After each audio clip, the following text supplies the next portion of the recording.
Ito po dapat puntahan din ni Pangulong Marcos Jr. Kahapon nasa Marawi siya. Sinabihin daw po yung kontraktor ng ospital doon, o dapat by August tapos na to ha. Sigurado po ako kikilos yun kasi ang nagsasabi na presidente, dito mawalang galang lang, baka pwedeng puntahan niyo po ito sir. Tamang-tama ngayon at tag-ulan na at kahapon nagbabaha sa Quezon City. No isang araw po naman maging sa EDSA at maging sa Maynila.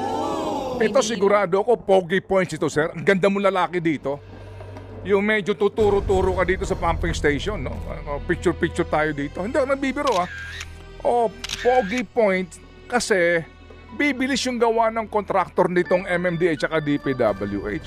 At yung nakatenga, baka pwedeng patawag mo nga kontraktor niyan at nang nang makatikim. Oo. Hindi po ba? Baka nakikinig ngayon tong mga mga image builder po ng ating presidente. Ito sir, puntahan nyo. Itong mga pumping station na dapat ginagawa ngayon ng DPWH at MMDA. Pa-picture kayo doon.